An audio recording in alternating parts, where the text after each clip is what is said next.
Praise the Lord friends, आज प्रभु यीशु मसीह के मधुर नाम में इस नए साल में मैं आपका स्वागत करती हूँ। मैं आपका नमस्कार करती हूँ और प्रभु यीशु को धन्यवाद करती हूँ जिसके अनुग्रह और दया के कारण आज हम इस नए दिन को, नए वर्ष के देख पा रहे हैं। आज का जो वचन है जो इस नए साल के लिए है वो है लूका रचित सुसमाचार, उसका 2 अध्याय का 21 वचन।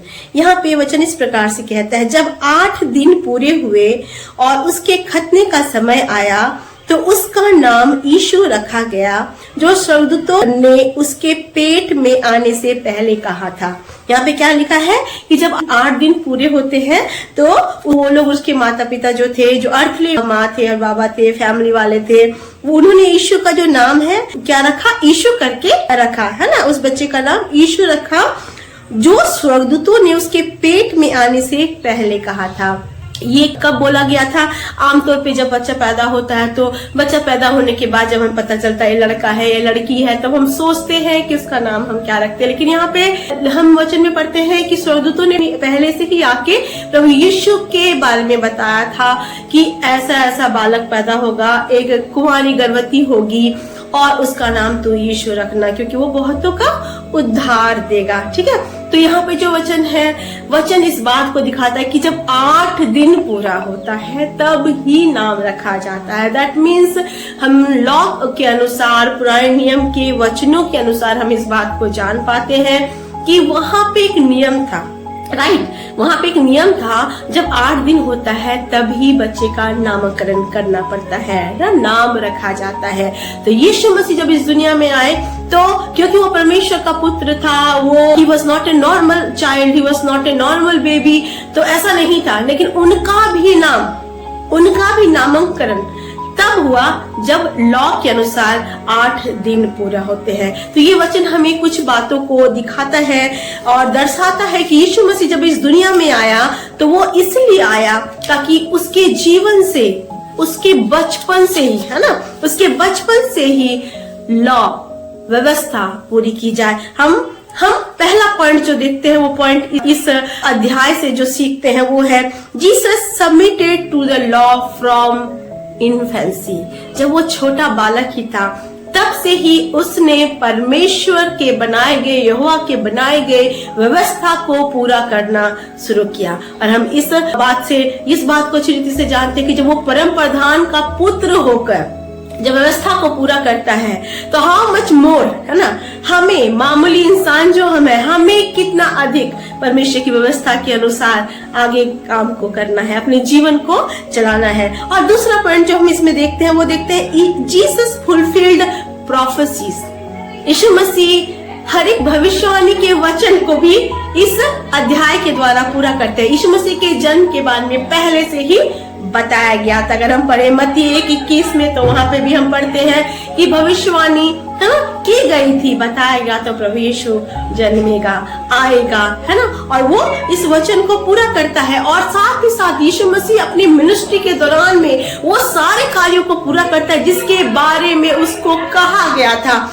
आइजिया 61 के एक वचन अगर हम पढ़े, अगर आप मेरे साथ बाइबल निकालोगे और आइजिया के, यसाया के 61 का एक वचन अगर आप पढ़ोगे तो वो वचन इस प्रकार से हमसे बातें करता है और वचन कहता है, प्रभु यहोवा का आत्मा मुझ पर है, क्योंकि यहोवा ने सुसमाचार सुनाने के लिए मेरा अभिषेक किया और मुझे इसलिए भेजा कि मैं खेदित मन के लोगों को शांति दूं, कि मैं बंदियों के लिए स्वतंत्रता का और कैदियों के लिए छुटकारे का प्रचार करूं, है ना। तो यहाँ पे हम क्या देखते हैं कि यीशु मसीह जो प्रचार का कार्य है ना, अब लोगों को शांति देने का कार्य, लोगों के डिलीवरेंस का कार्य, लोगों को छुटकारे देने का कार्य, वो पुराने नियम में पहले से लिखा हुआ था कि ऐसा होगा कि परमेश्वर का आत्मा उसके ऊपर उतरेगा। हम बाइबल में पढ़ते हैं कि जब यीशु बड़ा हुआ तो वो बपतिस्मा लेने के लिए गया। जब वो बपतिस्मा लेता है और यूहन्ना बपतिस्मा देने वाला उसे बपतिस्मा देता है, तो वहां पे हम इस बात को देखते हैं कि पवित्र आत्मा एक कबूतर की नाई उसके ऊपर उतरता है और एक आवाज आती है कि ये मेरा प्रिय पुत्र है जिससे मैं प्रसन्न हूँ। और उसके बाद से हम क्या देखते हैं, प्रभु यीशु मसीह लोगों को परमेश्वर के राज्य के बारे में प्रचार करता है और वो लोगों को छुटकारा दिलाता है। जो लोग आंसुओं में जी रहे थे, तकलीफों में जी रहे थे, जो लोग अपने जीवन से टूटे थे, निराश थे, वो यीशु के बारे में जानकर उसके पीछे चलते थे, क्योंकि वो जान गए थे कि ये एक मामूली बच्चा नहीं, एक मामूली जवान नहीं है, ये व्यवस्था को पूरा करने वाला वो मसीहा है जिसने हर एक वचन को पूरा किया और आज वो हमारा उद्धार करता है। तो क्योंकि यीशु मसीह ने है ना बचपन से ही व्यवस्था का पालन किया, वो व्यवस्था के अनुसार पुराने भविष्यवाणियों को पूरा करता गया और साथ ही साथ हम देखते हैं कि वो लोगों के लिए छुटकारे का कारण ठहरा। और तीसरा पॉइंट हम क्या देखते हैं, तीसरा पॉइंट हम इसमें देखते हैं कि Jesus became the perfect fulfilment of law, है ना। हम देखते हैं यहाँ पे कि यीशु व्यवस्था का है ना सिद्ध करने वाला, पूरा करने वाला बन गया। अगर हम मत्ती के 5:17 में पढ़ते हैं तो वहाँ इस प्रकार से लिखा गया है कि मैं व्यवस्था को खत्म करने, लोप करने नहीं आया, लेकिन मैं व्यवस्था को पूरा करने के लिए आया हूँ, है ना। तब जब यीशु मसीह बचपन से अपने नामकरण से पहले है ना व्यवस्था को पूरा करके दिखाया। जब उसने प्रॉपरली दुनिया में आया, 8वां दिन वो नाम रखा गया, फिर वो बड़ा हुआ तो उसने बपतिस्मा लिया, हमें भी बपतिस्मा लेना है। फिर हम देखते वो पवित्र आत्मा से भर गया, है ना। पवित्र आत्मा के द्वारा वो प्रेरित होके पवित्र आत्मा की सहायता से हम देखते हैं, कहता है कि प्रभु का आत्मा मुझ पर है और उसने मुझे अभिषेक किया है कि मैं छुटकारे का प्रचार करूं, मैं उद्धार का प्रचार करूं, मैं चंगाई का प्रचार करूं, मैं नया जीवन का प्रचार करूं। तो हमें भी कितने अधिक अपने जीवन से परमेश्वर की व्यवस्था को पूरा करना। मैं भाइयों बहनों में आपको बताना चाहूंगी कि ऐसा कोई इंसान नहीं होगा। This is like a challenge to you. मैं बोलना चाहूंगी ऐसा किसी व्यक्ति को आज तक मैंने नहीं देखा जो प्रभु की व्यवस्था को, प्रभु की आज्ञाओं को पूरा करता हो और एक कर्स्ड इंसान हो, एक श्रापित हो, समाज उसको देख के तिरस्कृत करता हो। नहीं, परमेश्वर का जो वचन प्रचार करता है, जो परमेश्वर के वचन को अपने जीवन में लेके एज ए गॉस्पेल जीवन जीता है ना, एज ए सुसमाचार के रूप में, एक सुसमाचार के रूप में जो अपने जीवन को जीता है, वो कभी कंगाल नहीं रहता, कभी वो निराश नहीं रहता, वो दुखी नहीं होता। वो अपने जीवन से प्रभु के आनंद को और शांति को लोगों तक बांटता है। भाइयों बहनों, अगर आप भजन संहिता 112 का एक वचन पढ़े तो उसमें लिखा गया है पहले वचन में कि क्या ही धन्य है वो जो यहोवा की आज्ञाओं से प्रसन्न रहता है, यहोवा की आज्ञाओं को मानता है ना। भजन संहिता 1 कहती है ना, जो वचन प्रभु कहता है उसको मानने वाला, उसकी व्यवस्था की बातों को पूरा करने वाला, है ना, उसकी आज्ञाओं से प्रसन्न होने वाला, जो उसका भय मानने वाला इंसान है, उसके जीवन में आशीषें आती है। उसके जीवन से परमेश्वर अपने अद्भुत कार्य को पूरा करता है। मैं नहीं जानती आज इस नए साल में आपने अपने लिए क्या सोचा है। मैं नहीं जानती कि आपने क्या प्लानिंग बनाया है, क्योंकि बहुत बार ऐसा हुआ है, मैंने बहुत सारे रेजोल्यूशंस लिए कि इस बार मैं ऐसा करूंगी, वैसा करूंगी, लेकिन मैं कर नहीं पाई।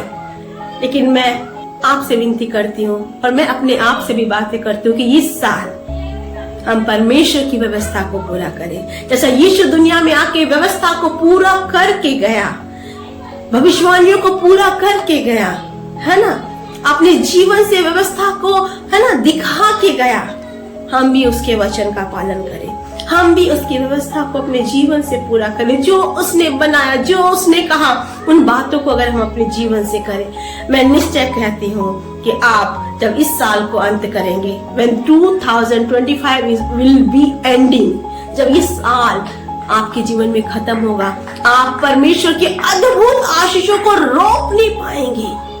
स्पिरिचुअली, फिजिकली, फाइनेंशियली, मेटेरियली, हर रीति से परमेश्वर आपको आशीष देगा।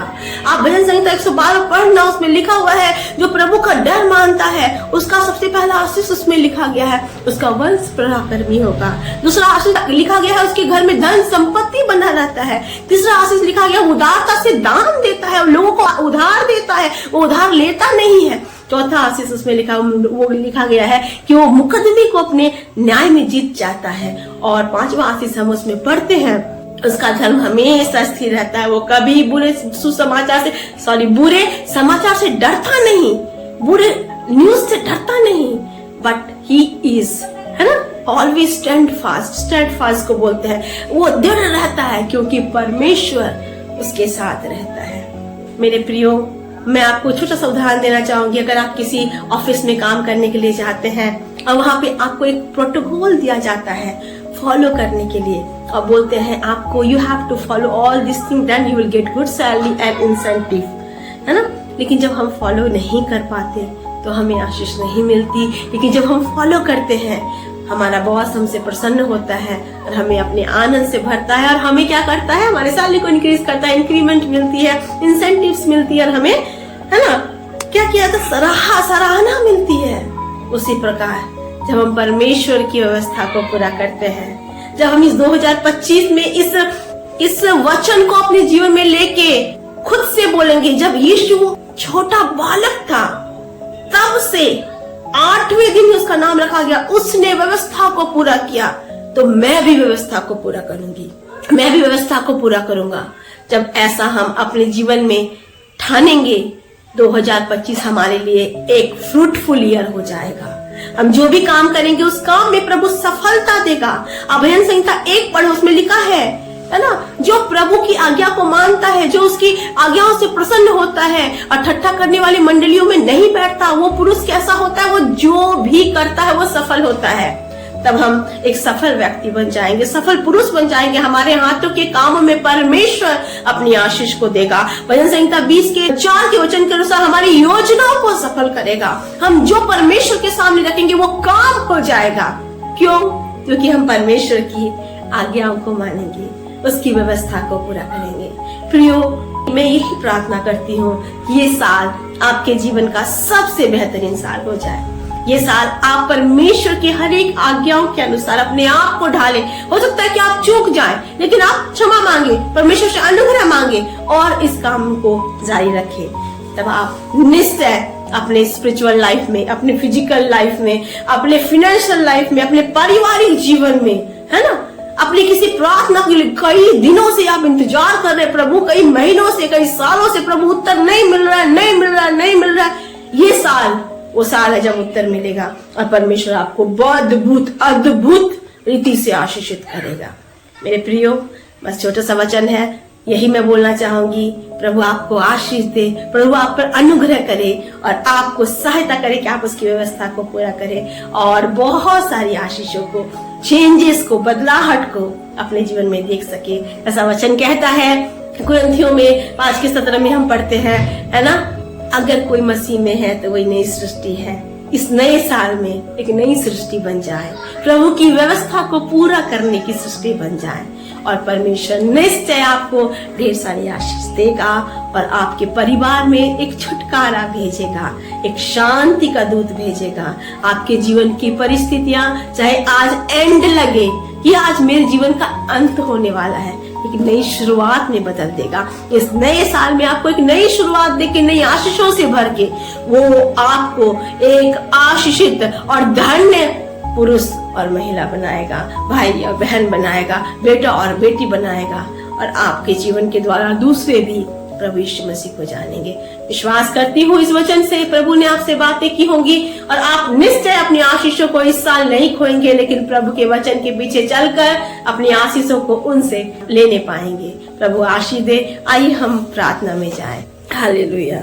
अनुग्रहकारी महान परमेश्वर पिता, नम्र दिन हो कि आपके चरणों तले आते हैं। हम धन्यवाद करते हैं प्रभु, आपने ये मौका दिया परमेश्वर पिता कि इस नए साल के परमेश्वर दिन प्रभु हम ये चैलेंज को अपने जीवन में ले सके। परमेश्वर पिता, सच में प्रभु आप जब छोटे थे प्रभु, आई बालक ही थे प्रभु, तब से ही आपने हमें व्यवस्था को पूरा करना सिखाया है। परमेश्वर पिता, हमारा जीवन भी आपकी व्यवस्था को, आपके वचन को पूरा करने वाला जीवन होने पाए पिता, क्योंकि जब हम आपको प्रसन्न करेंगे परमेश्वर, निश्चय आपकी आशीष हमारे ऊपर उतरेगी प्रभु और हम उन आशीषों को देख सकेंगे पिता, रोक सकेंगे परमेश्वर पिता, जो आपने हमारे लिए रखी है। आपने पिता परमेश्वर इफिसियों 3:20 में कहा है कि हमारी सोच समझ कल्पना से बढ़कर हमारे लिए करने वाले आप परमेश्वर हैं पिता। मैं इस समय हर एक सब्सक्राइबर्स के लिए प्रभु, उनके प्रियो के लिए, उनके परिवार के लोगों के लिए प्रभु, उनके प्रभु नियर बाय प्रभु रहते हैं परमेश्वर, उनके लिए परमेश्वर, पास पड़ोस के लोगों के लिए पिता, इवन प्रभु सभी के लिए परमेश्वर पिता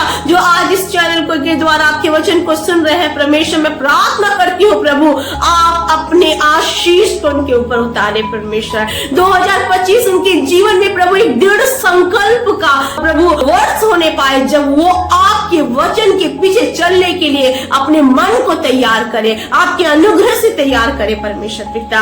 क्योंकि आप कहते हैं अगर तुम मेरी आज्ञाओं को मानोगे तो जो चाहे तुम मांगोगे वो तुम्हारे लिए हो जाएगा परमेश्वर पिता। वो आपकी आज्ञाओं का पालन करके, आपके व्यवस्था का पालन करके प्रभु अपने जीवन के लिए आशीष को ले सके परमेश्वर पिता।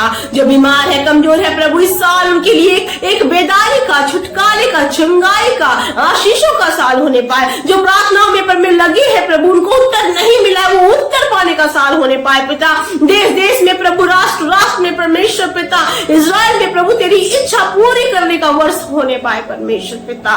हर एक जन आपके पीछे चलने पाए प्रभु और अंधकार दूर होने पाए परमेश्वर पिता।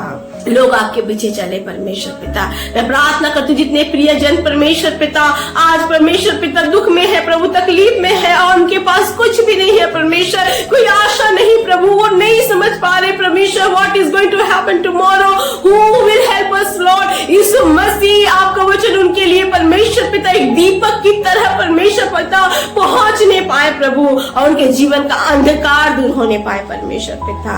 प्रभु आपने कहा परमेश्वर पिता मैं तेरे दुख को आनंद में बदलूंगा। ये साल उनके जीवन के दुखों को अंत करने का साल होने पाए प्रभु, आनंद से वो भर जाए परमेश्वर पिता और हर जन आपका भय रखकर आगे बढ़ने पाए पिता। आपका भय रखने वाला कभी परमेश्वर पिता कंगाल नहीं होता, कभी लाचार नहीं होता प्रभु, वो दूसरों की मदद करता है प्रभु, उसके पास इतना होता है पिता। भजन संहिता 112 की आशीष उनके जीवन में उतर जाए परमेश्वर पिता, उनके वंशों पे परमेश्वर, सामाजिक सोशल सारी आशीषें प्रभु उनके जीवन में, उनके परिवार में होने पाए परमेश्वर पिता। मैं धन्यवाद करती हूँ परमेश्वर पिता, आप हमारी मदद करेंगे कि हम आपके वचन को अपने जीवन से पूरा करें, आपके वचन को फॉलो करें पिता, आपकी व्यवस्था को फॉलो करें और सारी आशीषें जो आपने हमारे लिए रखी है वो हम प्राप्त कर सके। धन्यवाद करते हैं पिता, आपने मौका दिया प्रार्थना करने के लिए परमेश्वर, वचन प्रभु बांटने के लिए और हमसे बातें की प्रभु, आपका धन्यवाद। यीशु के नाम से इस प्रार्थना को मांगते हैं और पा लेते हैं, आमीन। Praise the lord, God bless you all, happy new year. प्रभु इस साल आप सबको बहुतायत से आशीष दे। जय मसीह की।